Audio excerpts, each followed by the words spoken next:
Stage Latino Podcast, episodio 8.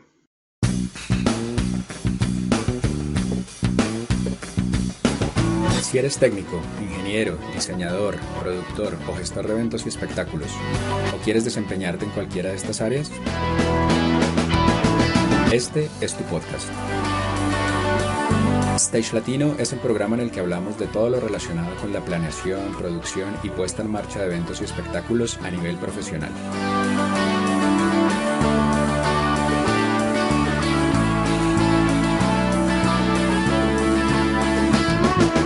Cada semana un invitado, un referente que nos habla de su experiencia y de lo que debemos hacer, aprender e implementar para alcanzar nuestros objetivos en la industria. Y recuerda que para acceder a todas las herramientas y contenidos gratuitos de esta tu plataforma, solo hace falta registrarse en stagelatino.com.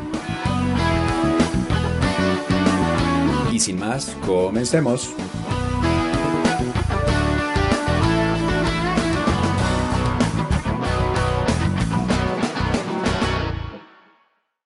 Hola, ¿qué tal amigos? Bienvenidos una vez más a nuestra cita semanal. Como siempre les acompañamos Fernando García, programador de iluminación y creador y director de stagelatino.com. Y al otro lado de la línea, Juan Pablo Flores, artista y productor audiovisual y director de contenidos de Stage Latino. ¿Qué pasa, Juanpa? Todo muy bien, Fercho. Muchas gracias. Y bueno, aquí estamos listos para tener nuevo conocimiento. ¿A quién nos traes hoy? Juanpa, pues le cuento a usted y a toda la audiencia que hoy es un episodio un poco atípico. No solo porque no estoy en Bogotá, sino porque aparte de todo estoy al lado de mi invitado, que después de mucho tiempo de hacerle cacería, nos hemos encontrado nada más y nada menos que en la hermosa Tegucigalpa. Han oído bien, Tegucigalpa, ciudad capital de Honduras, donde por cuestiones de nuestro caprichoso trabajo hemos coincidido. Mira cómo son las cosas, Juan. Pues ¿de quién estamos hablando? Nada más y nada menos que del profe Juan David García, ingeniero de sonido, productor musical y profesor de ingeniería de sonido en la Pontificia Universidad Javeriana y Universidad de los Andes en la ciudad de Bogotá. Pues nada, Juanda, bienvenido. ¿Cómo están las cosas? Bien, muchachos, muchas gracias por la invitación. Es un honor estar acá. Un Qué honor bueno. tenerte, Juanda. Pues contémosle a las personas que aún no te conocen quién es Juan David García y cuál es tu actualidad profesional. Bueno, ¿quién soy yo? Es una pregunta muy profunda, entonces más bien voy a decirles qué hago. Soy profesor de la Javeriana, de los Andes también. Ya llevo casi 10 años enseñando, antes enseñé en EMAT. Y también ya llevo 12 años en Colombia desde que llegué de Estados Unidos. Yo allá estudié en Miami-Dade y en Middle Tennessee State University, Music Production and Technology, o sea, una carrera de ingeniería de sonido con producción musical, donde también estudié sonido en vivo, así que soy como un híbrido entre el estudio, eh, el sonido en vivo, y fuera de eso tengo una maestría en creación audiovisual que me hace aún más híbrido en cuanto al conocimiento pues técnico, artístico. Pero pues acá estoy para resolverles las dudas y las cosas que pueda aportar a esta bella labor que están emprendiendo. Qué chévere, Juanda. Cuéntanos, ¿qué estás haciendo actualmente? ¿Cuál es tu actualidad profesional? Como les decía, estoy enseñando en las dos universidades. Estoy de planta en la Javeriana y estoy de cátedra en los Andes. También soy ingeniero de Santiago Cruz hace creo que 12 años, de 11 a 12 años. A él le grabé el segundo disco, Sentidos. También le grabé el DVD, con quien trabajé con Fercho también. Y he hecho varias grabaciones de Santi de voz. También en un momento grabé mucho con el que era su productor musical en esa época, que era Julián Ávila. Bueno, muy chévere saber eso. Me imagino que también tocas algún instrumento. Sí, justo por lo que también soy productor musical, pues toco guitarra desde hace mucho. Me tocó abandonarla por dedicarme tanto a la ingeniería de sonido. No me quedaba tiempo para tocar, pero desde hace 5 o 6 años la retomé y estoy haciendo un producto mío que justo ahora Estoy tratando de terminar justo con también imagen, con un concepto más artístico, pero es música muy comercial. Es Ujú. electrónica con rock. Se puede decir, no sé si un electro rock, con varias influencias como Rival Sons, Delta Saints, un poquito de Nine Inch Nails, las obvias influencias de Depeche Mode, y otras bandas pues más actuales, pero combinando un poco rock and roll con electrónica, voces, guitarras, y estoy en eso, tratando de terminar el disco si la agenda me deja, pero la idea es que ya no se me alargue más porque sí tengo las ganas de hacer la de Alan Parsons y pasar del front of house a la tarima. Qué chévere. A ver, cuéntanos también en qué momento surge la decisión o cómo fue esa oportunidad para enfocarte en el camino de los eventos, de grabaciones en estudio y cómo llegaste a tu primer proyecto en estudio. Bueno, desde que estudiaba en la Javeriana, antes de irme a Miami en el 97, 98, trabajé con otro colega famoso en la industria también, Papeto Guarnizo, y con él trabajábamos mucho haciendo sonido en vivo para Toño Arnedo.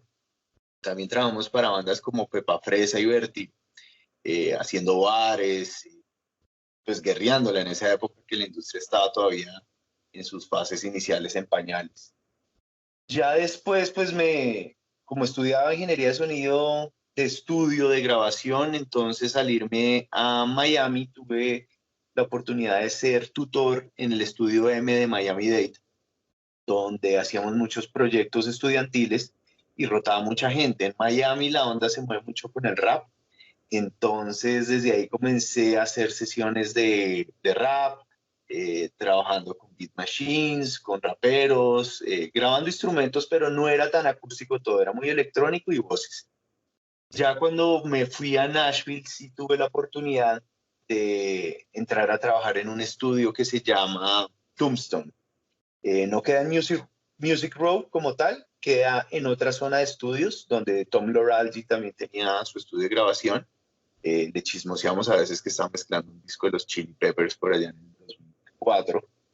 Y ahí trabajamos con mucho country, que es una industria impresionante, se mueve mucho, que los músicos son muy profesionales, tienen mucho backline. Es una metodología totalmente distinta a la que vemos en Latinoamérica. Y allá pudimos grabar pues varios discos de country, y justo cuando me gradué de MTSU tuve la suerte que me llamó Trevor Fletcher, el manager de Hit Factory en Miami, el estudio que es Criteria, y me desplacé a trabajar allá. Y allá pues tuve el honor de pues, ser asistente de discos como Carlos Vives, de Juanes, de Shakira, todos los del 2004 que grabaron ellos tres. Tuve la fortuna de también asistir a R.E.M., y de estar en otros, Easy Stradlin también fue otro chévere, pero también mucho rap. Entonces allá vivían casi que permanentemente Missy Elliott y Timbaland, también pasaron Jay-Z, Busta Rhymes, otros artistas. Pues fue muy chévere ver esa metodología que ellos usan para grabar, a veces un poco bajo fórmulas estrictas del género, pero también donde se salían en la instrumentación mucho. Digamos, la grabación de las voces era muy formulera, pero el resto, la producción, cómo grababan percu, cómo se ampliaban, era un ejercicio muy creativo. Nada, pues igual muy interesante todo lo que nos cuentas, Juanda. Tremendo. Sí, tremendo. Ahí, en estos dos campos del audio en vivo y de la mezcla en estudio, son dos campos un poco aislados, pero también como entrelazados. ¿Cuáles son esas similitudes o cuáles son las diferencias también que se marcan en estos dos campos? Sí, yo tengo la filosofía de que si uno suena bien, ya sea en estudio o en vivo. Obvio, en estudio tenemos condiciones más controladas, separación, aislamiento, grabación por overdub, canal por canal, donde al tener el instrumento aislado, pues hay mucho más control en esa separación, ¿no? La separación nos da control. En vivo lo que hacemos es más como dicen los gringos, un damage control. Entonces, como un control de daños pues, de la situación que no es idónea en la que estamos capturando el sonido del micrófono. Entonces, como hay tanto bleed o no sé cómo se traduce el sangrado de canal a canal de fuentes donde una fuente contamina el canal de otra, pues tenemos es que minimizar impacto y tenemos que acercar micrófonos. Entonces, en estudio se da más espacio, se da más ambiente, podemos capturar rooms, podemos capturar cosas con más profundidad, mientras en vivo tenemos que tener la lupa al lado de la fuente, el micrófono muy cerca, y eso también nos ayuda a contrarrestar el fenómeno del feedback, de la retroalimentación. Entonces, sirve mucho tener el micrófono cerca porque hay un concepto que se llama el gain before feedback, que quiere decir que básicamente uno tiene cierta ganancia antes de retroalimentar. Y entre más alejes el micrófono, pues se pierden 6 decibeles cuando doblas la distancia, es una ganancia que le vas a tener que dar al canal, por lo tanto te vas a acercar aún más a esa retroalimentación. Entonces es ideal microfonear cerca y minimizar los daños, mejor dicho, de la situación. Súper, buen tip. ¿Crees que hay alguna otra diferencia marcada entre el trabajo en estas dos áreas? Sí, digamos que el hecho de que en vivo todo está pasando en un tiempo real es como una aceptación de del orgánico que somos al tocar, del orgánico que somos al crear y hacer un performance, una actuación, una ejecución de la música, y que hay como una aceptación de eso donde nos libera un poco del perfeccionismo, mientras que en estudio hay como una obsesión a veces, más que todo en el pop, por corregir todo, por siempre hacer que todo sea lo más perfecto posible. Entonces yo me acuerdo que muchas veces gastaba meses y meses tratando de pulir un disco, que no sabía cuánta recepción iba a tener, cuánta audiencia.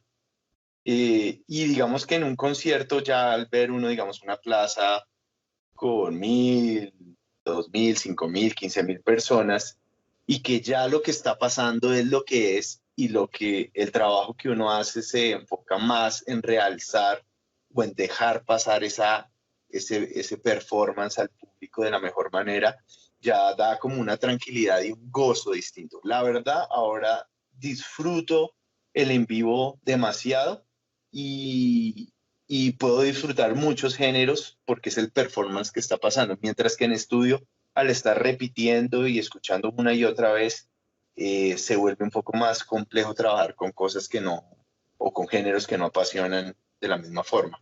Claro, claro. Y bueno, ahora que estás hablando de ese gozo y ese disfrute, avanzo a la siguiente pregunta. ¿Cuál fue el proyecto que más disfrutaste, que hayas vivido como una experiencia que te marcó y por qué?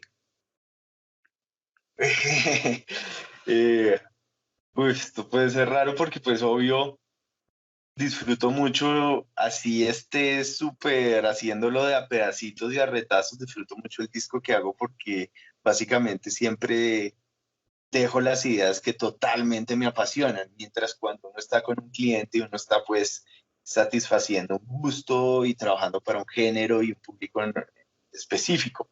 Me gusté mucho el disco que hice para mi socio Julián, que fue un disco de jazz que hicimos con cero presupuesto. No había plata, habían favores, pero porque era una música que nos apasiona a los dos. Yo creo que me lo gocé mucho por el nivel de ejecución que había, por las ideas musicales de Julián, pero digamos con Santi también, Santi mete mucha pasión en lo que hace y hace que uno disfrute bastante el proceso de grabación, pero digamos también hemos hecho cosas de sinfónicos y otro tipo de grabaciones que también pues escuchar una orquesta es es como el sonido del cielo, le digo yo, ¿no? Cuando uno se muere, pues básicamente yo creo que sería ideal escuchar una orquesta sinfónica. Con unos coros que hacen... ¡Oh! Sí, sí. Pero con armonías bonitas y no muy envenenadas. Wanda, esta es una pregunta también recurrente, como algunas de las que ya hemos hecho anteriormente, y básicamente tiene que ver con ese momento en el que las cosas no necesariamente fueron bien. Un evento, una grabación que hiciste y que sí, que se nos salió de las manos. Cuéntanos si tienes alguna. Oh, varias, claro. Pues siempre decimos en producción que hay dos factores para afectar una producción, que son el tiempo y el dinero. Lastimosamente vivimos pues en esta dimensión donde cuando tenemos deadlines y fechas para entregar y hay como afán, el afán afecta mucho el resultado final de un proyecto. Y es algo que traté de minimizar cuando tuve el estudio de Buena Onda con Julián, que grabamos solo por paquetes de horas ilimitadas, no cobramos la hora, para poder relajarnos al máximo y disfrutar todo el proceso y de que solo las cosas quedaran bien y que si algo no estaba saliendo, pues nos íbamos a la casa y empezábamos al otro día frescos. El dinero, pues también si no está lastimosamente en este sistema, pues necesitamos el dinero para pagar músicos, para comprar equipos, para pagar cosas en el estudio. Entonces, si hay un bajo presupuesto, pues también afecta mucho. Pero digamos que tuve unos discos, a mí me gustaba mucho grabar rock y hubo cosas que nos pasaron, chascos terribles. Me acuerdo que una vez se me dañaron unos discos duros, todos como de la R a la Z, y perdí la información en varios discos duros, pero eso terminó siendo algo increíble con el primer disco de Seis Peatones. Ellos habían grabado en otro estudio de Bogotá, pues famoso, de mucha reputación, y, y en esa época a mí no me había convencido mucho el sonido que había quedado de baterías y de bajos. Y ellos habían traído esos discos duros y lastimosamente ellos tampoco tenían backup de lo que se perdió. O sea, a ellos también se les embolató esa información. Eh, o se borró, no sé qué le pasó al disco duro de ellos también. Y bueno, terminamos haciendo un acuerdo que yo les dije, venga, grabemos eso, yo no les voy a cobrar nada, pero realmente yo sé que nos hubiera podido quedar mejor esa batería, entonces grabémosla sin costo adicional. Y lo que terminó pasando con ese disco Seis Peatones fue muy bonito porque quedó muy bien, quedó mejor de lo que estaba antes. Fue una patada durísima en ese momento porque pues sentimos que perdimos mucho dinero, tiempo, pero realmente al escuchar el producto final fue una satisfacción muy grande. Entonces es como esos totazos que da la vida de los que uno se puede levantar y decir, bueno, pero la cosa funcionó al fin de cuentas, que era el arte, que era lo principal, era que ese disco quedara muy bien y es un disco que todavía oigo y me gozo bastante. Claro. Es importante, pues, darse cuenta que de los errores quedan unos aprendizajes supremamente fuertes, ¿no? Total, Siempre pasa.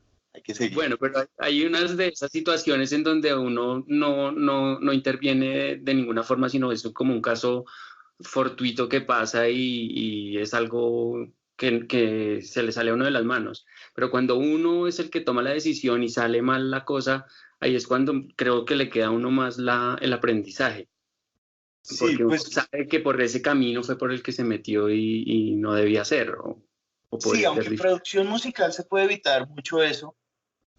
A mí una vez un productor, Chris Huston, me dijo que habían tres formas de producir y cuando él me lo dijo no lo entendí muy bien.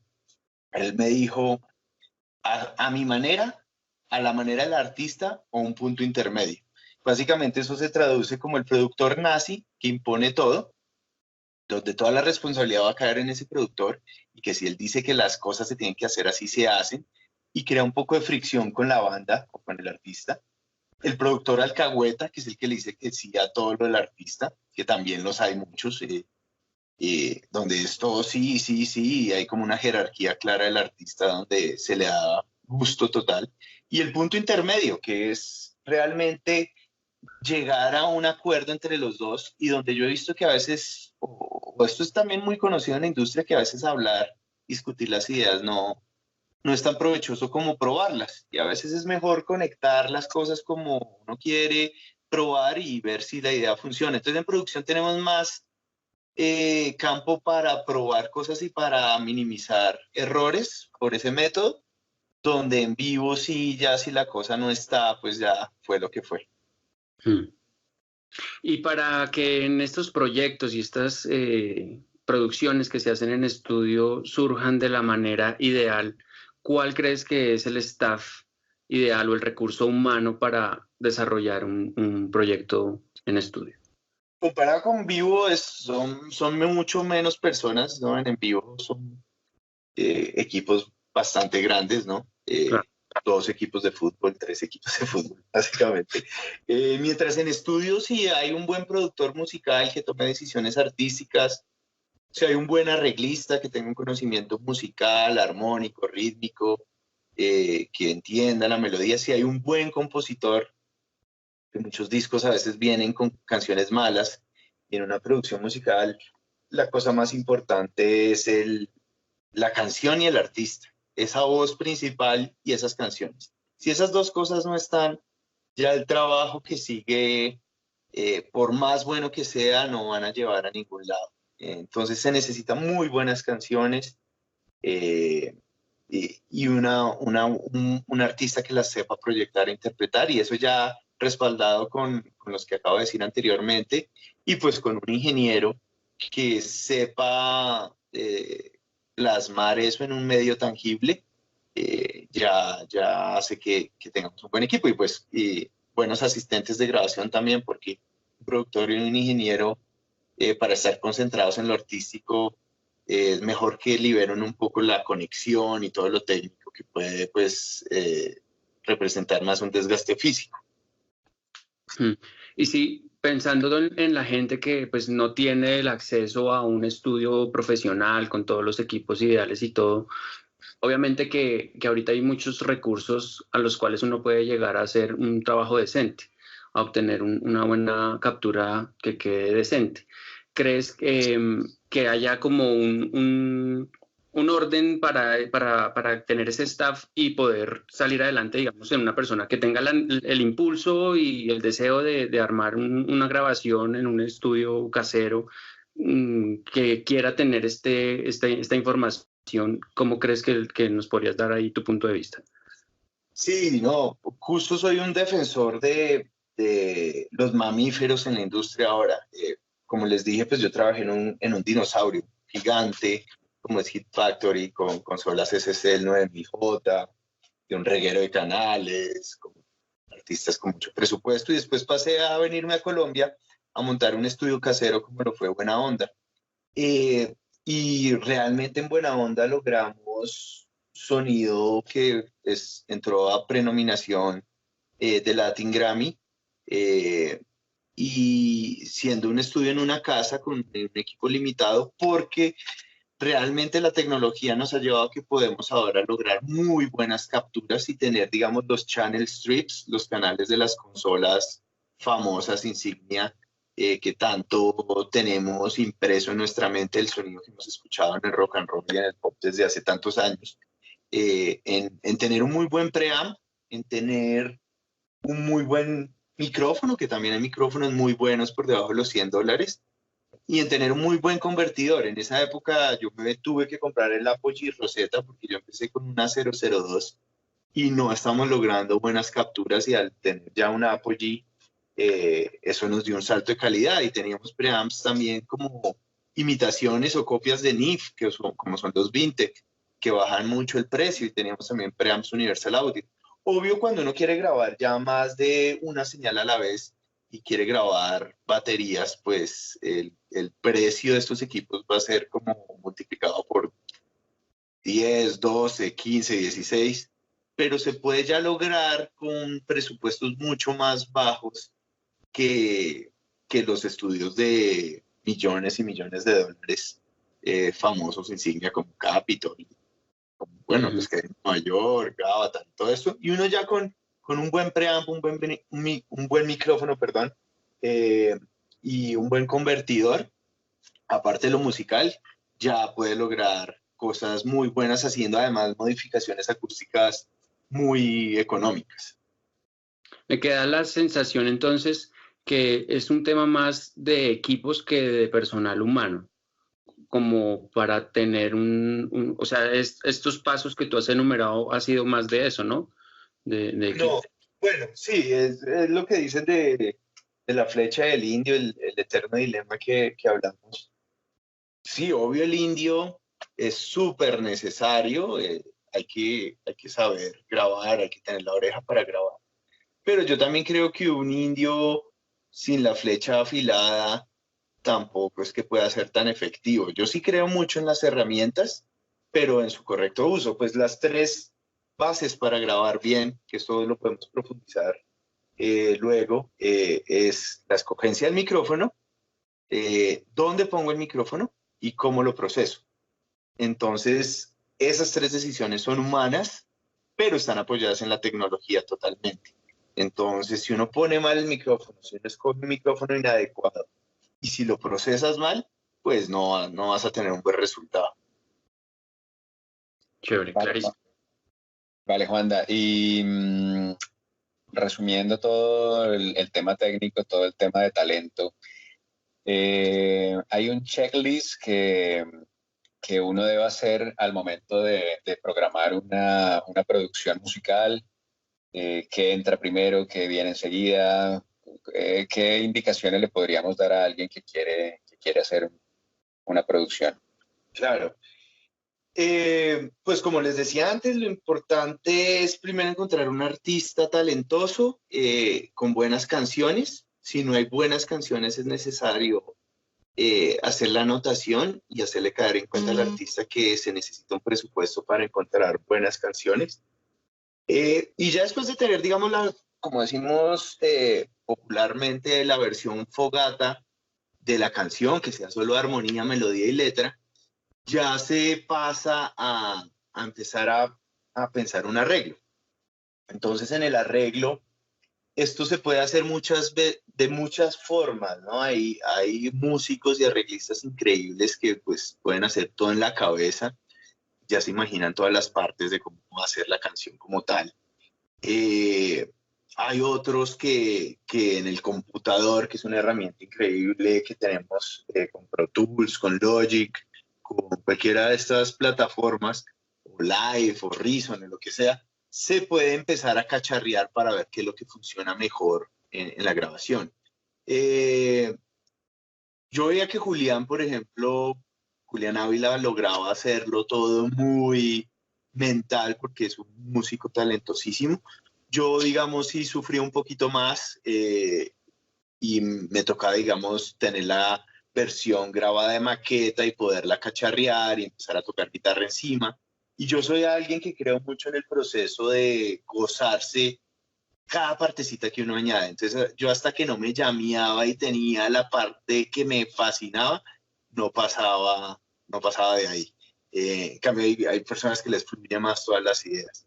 Entonces, después, eso es lo que llamamos la preproducción, ¿no? Ya después de tener la escogencia de canciones con el artista, se pasan a arreglar, que también uno no tiene que hacer maquetas espectaculares con todas las partes súper claras. Lo importante en la maqueta es que esté bien claro el groove, o sea, cómo están esas células rítmicas de batería o de percusión o de bajo o de los otros instrumentos que complementan esas células rítmicas para apoyar la letra.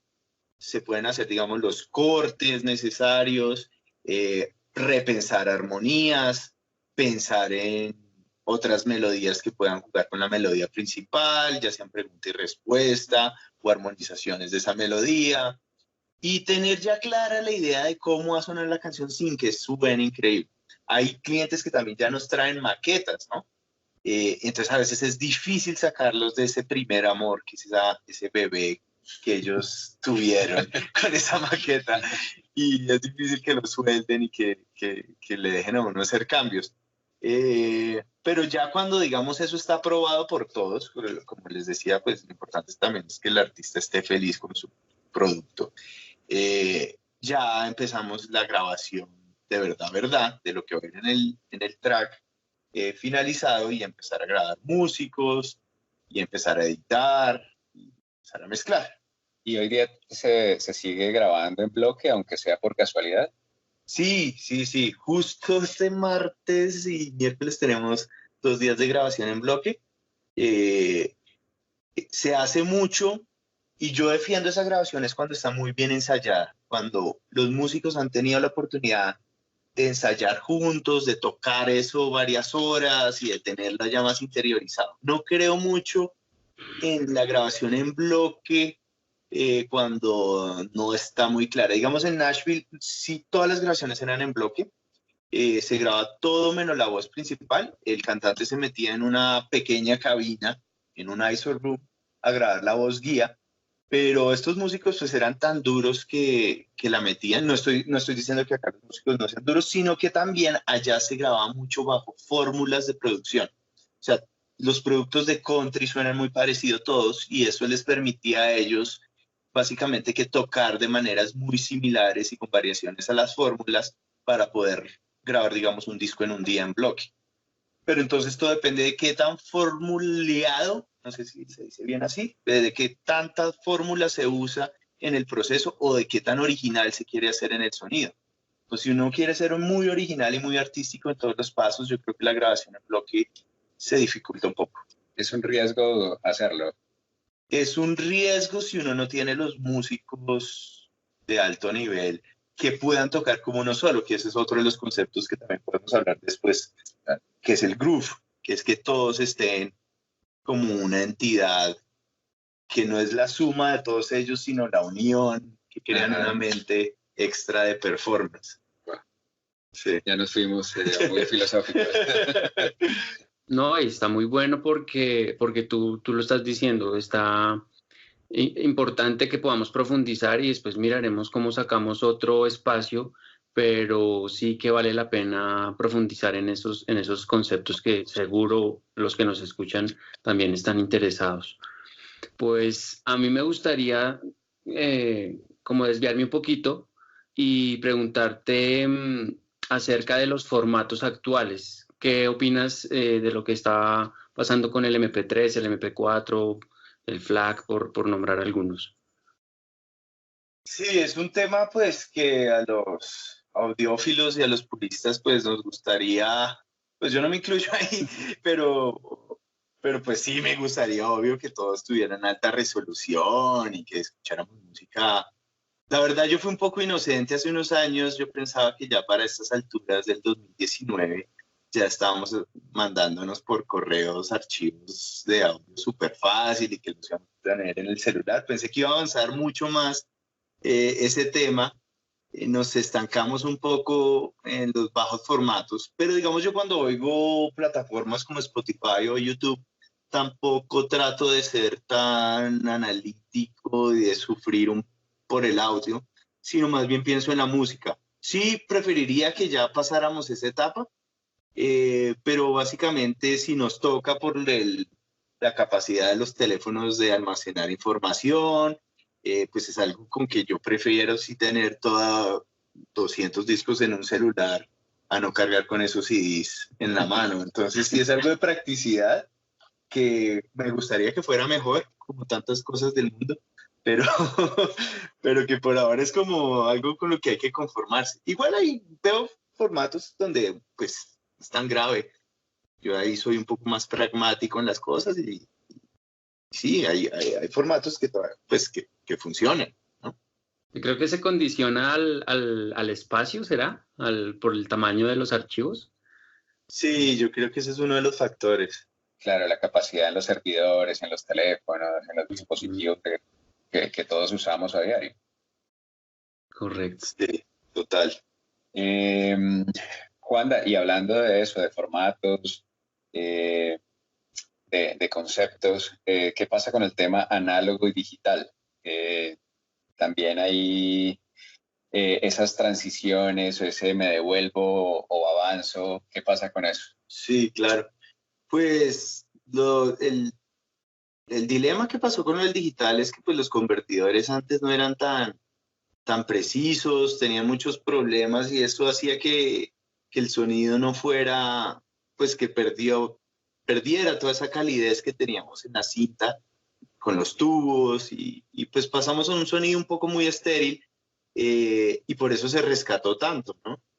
La verdad es que cada vez las interfaces suenan mejor, cada vez las consolas que usamos digitales ya o sea, así sean de marcas que no sean tan reconocidas, yo estoy encontrando muy buenos resultados con distintos equipos que no son tan costosos. Entonces yo creo que pues eso ha ayudado mucho, pero digamos me pasa, entonces yo he sido pues un usuario de la tecnología digital para grabar bastante.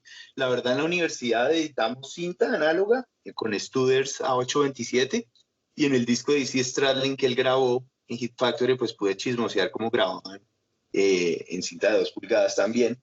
Pero realmente después de ahí no trabajé más en cinta análoga. Y lo que sí estoy viendo, digamos, ahora que estoy tan gomoso con la guitarra, comprando pedales, es que ahora están saliendo unas pedaleras digitales que están defendiendo varios guitarristas que respeto muchísimo. Yo pensé pues que en los pedales lo análogo es lo mejor y pues para mí no hay nada como un transistor de silicio, de germanio, distorsionando la señal y generándome tantos tales armónicos, pero pues veo que tantos defensores de los digitales que ya uno se empieza a cuestionar. A mí todavía no me pasan esos amplificadores digitales, la verdad, yo los escucho y todavía no me convencen del todo. No sé si es que ya es porque estoy entrando en la edad de la chochera. Sí. Pero pues veo tantos guitarristas, en serio, como les decía, duros que respeto, pues que algo está ahí ya cercano a emularse. Bien, pero creo que ya es una batalla que no se está luchando en ningún lado. Ya estamos totalmente en la captura de ese audio muy digitales. Y pues tratar de darle calidez con transformadores y con preamplificadores clásicos o vintage también, pues aparte de los más limpios que se usan para géneros más orgánicos, que nos dan la posibilidad de tener y de rescatar un poco esa calidad. Igual los plugins de estas compañías como Salado, D-Waves, pues están logrando cosas muy buenas para emular esa saturación en la cinta. Y los alumnos hoy día logran hacer esas comparaciones, logran identificar esas diferencias entre lo analógico y lo digital, porque son personas jóvenes que tal vez no tuvieron contacto con el tema analógico. ¿Sí alcanzan a experimentarlo también, a sentirlo? Yo creo que a nivel del subconsciente todos tenemos, así como cuando vemos las películas viejas o digamos como las primeras guerras de las galaxias que eran análogas y uno sabe que ese color ahora sí lo están tratando como de imitar un poco y están acercándose cada vez más.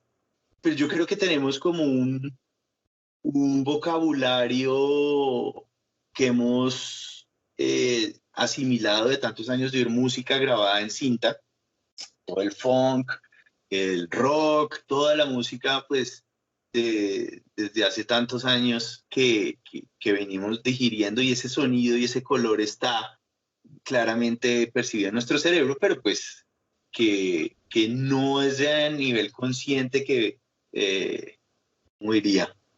Eh, como necesitar, porque estamos logrando otros resultados con otra época, otro sonido, y es básicamente no una evolución, sino como otra etapa, donde entonces con plugins y con ecualización tratamos y otras técnicas de tal vez de acercarnos en ciertas situaciones a esto.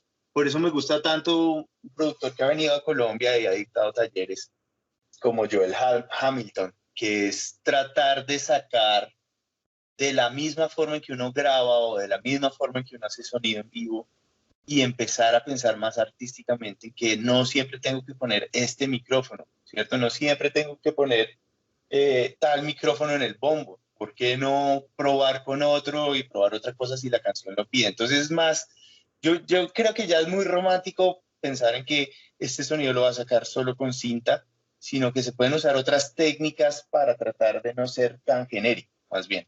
Ujú.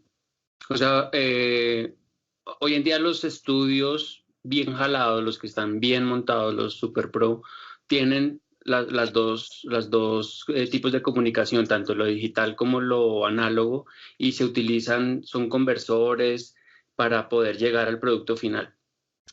Pues, como les decía, esa vez que hice Stradlin nos tocó desempolvar y tocó hacerle mantenimiento al Studer. No era algo que estaba ahí porque pues son como reliquias que no se deberían vender y que hay que tenerlas, pero es muy poco lo que se usan. Mm. Eh, y sí, creo que para lograr esos resultados no hay que, pues obvio hay tecnología como la CLASP, que creo que se dice CLASP, ahorita no me acuerdo muy bien, pero es esta tecnología que hace un loop de cinta y lo usa el mismo pedazo de cinta en loop para grabar e inmediatamente después del record head, de la cabeza de grabación, se saca el playback head a Pro Tools y se graba. Entonces se alcanza a tener el sonido de cinta y inmediatamente se pasa a Pro Tools. Entonces esto es algo que Lenny Kravitz usaba, no sé si lo sigue usando, y que permitía minimizar los altos costos de los carretes de cinta. y el tiempo del esfero dándole vueltas. Sí, pues me acuerdo, mi primera grabadora fue una de 4 canales Yamaha de cassette. Y sonaba muy chévere. ¿Y tenía rebobinador o usted mismo le daba? Sí, Eh, creo que ese, pues hay que trabajar con lo que se tiene, ¿no? Y hacer arte con lo que se tiene, así como en video están haciendo ya películas a punta de iPhones y cosas así. claro. Por ejemplo, tengo entendido que los Rolling Stones cuando vinieron aquí tenían sus consolas en el front of house eran análogas. No sé si tienen ustedes conocimiento de eso. No, sí, claro, todavía hay muchas bandas que trabajan análogo. Creo que Green Day también traía un montón de preamps. Bueno, no sé si ellos han venido a Colombia, pero No ellos recuerdo. también tenían muchos preamps NIF para el sonido en vivo. Sí, yo creo que no hay que darle tanta importancia a eso porque creo que lo más importante es el arte. Lo más importante es la música, lo más importante es que esa canción se respete, se produzca de la mejor forma, se capture de la mejor forma.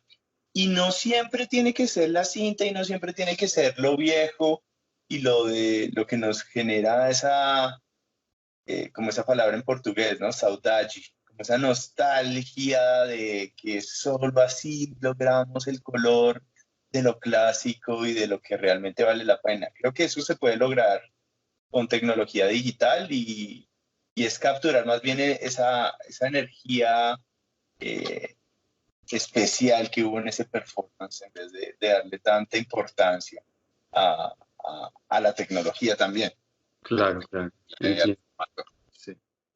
Como más enfocarse es en la intención del producto final de lo que se quiere y a través de ese objetivo sí buscar en el proceso si se requiere o no se requiere tal calidad, tal Exacto. estilo y Sí, eso. porque yo creo que la mayoría de la gente pues no va a decir, uy, esto lo grabaron con cinta. Solo una gran minoría de geeks del audio van a notar eso y pues no es lo importante realmente. Sí.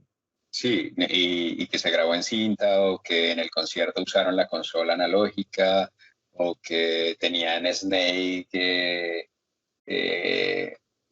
Snake de 48 canales o lo tenían digital. Sí, Yo era creo que pasivo, activo. sí. Creo que eso ya entra al tema del romanticismo Sí, más de cada profesional. sí, total. Obvio, hay sintetizadores y hay instrumentos que sí suenan increíble, ¿no? Tener un Moog o pues una Fender Stratocaster tiene un sonido muy particular, una tele, una Les Paul, y obvio tener un piano, Steinway Sons, todos estos son instrumentos que nos dan un calor, sí, un color y un calor en la señal particular, pero creo que lo que manda debe ser el arte, la música. Bueno, muy bueno toda esa información, todo ese conocimiento que nos estás compartiendo, Juanda, muchas gracias. Y pues bueno, ya para entrar hacia el final de la entrevista, me gustaría pedirte si tienes alguna recomendación, algo que le quieras transmitir a la gente que nos escucha y pues principalmente a las personas que quieren seguir tus pasos y que van como a los trabajos de grabación en estudio. Sí, pues lo que les decía, de que lo de las fórmulas, de que hay que aprenderse las reglas antes de romperlas, que se volvió un cliché de la industria, es algo que sirve, como si están arrancando, si están aprendiendo a grabar, si están aprendiendo a mezclar, a veces es muy importante poder imitar, ¿no? Y poder llegar a resultados parecidos. Entonces en las universidades hacemos mucho el ejercicio del sound alike, donde tienen que reproducir una producción de otra década y hacerla, y poderla grabar desde el comienzo y acercarse lo más que se pueda. Eso es un buen ejercicio, así como aprendemos a hablar imitando a nuestros papás, a nuestros hermanos y a nuestros amigos. Pero lo que yo sí les trato pues de motivar o de que les generes de tener el sonido propio. Los músicos también cuando logran un sonido propio, o como se dice en inglés, un signature sound, un sonido insignia, es cuando uno logra salir y hacer cosas un poco diferentes a los demás, porque pues, obvio, todos estamos influenciados por un montón de cosas en común, pero tratar de hacer las cosas no siempre de la misma forma, ya cuando dominen el lenguaje, sino que traten de ir ampliando su vocabulario y llegando a distintos resultados. Yo creo que ha sido de las cosas más interesantes que he aprendido, porque uno puede llegar a acomodarse cuando ya llega a sonar bien, entre comillas, y decir, bueno, no, ya sueno bien, ¿cierto? Como ingeniero, como músico, y entrar en una zona de confort. Y eso es peligrosísimo y pasa bastante. Entonces, replantearse qué es eso de sonar bien y tratar de siempre estar aprendiendo, ¿no? Para evolucionar y para estar también motivándose con nuevos sonidos. Súper, Juanda, pues básicamente agradecerte por este tiempo, por esta información, por haber aceptado nuestra invitación. Y cuéntanos, ¿hay algún link, alguna URL, alguna web, redes sociales donde podamos seguirte? Bueno, la del proyecto que estoy trabajando propio es soundcloud.com/icon, como icono, pero sin la O-clash. Vale, la vamos a dejar en las anotaciones del programa. Y el de buena onda también, de lo que teníamos de proyectos, es soundcloud.com/buena onda producción. Bueno, muy claro, y además también no solo para ver dónde te encontramos, sino pues para ver tus trabajos y ver esos procesos. Está chévere, esa información quedará anotada, como lo dice Fernando. No es más, muchas gracias y hasta la próxima. Chao, Juanda, muchas gracias. Gracias a ustedes. Y así hemos llegado al final de nuestro episodio de hoy. Gracias por escucharnos y referirnos con tus colegas y amigos. Si te ha gustado el programa, nos harás muy felices con una calificación de 5 estrellas en iTunes o un me gusta y comentarios en stagelatino.com, iVoox, Spotify o en cualquiera de las plataformas donde nos escuches. Y recuerda que para acceder a todas nuestras herramientas y recursos gratuitos, el único requisito es estar registrado como usuario en stagelatino.com. Nos escuchamos la próxima semana con un nuevo invitado de cualquiera de las especialidades que tanto nos interesan. Hasta la próxima.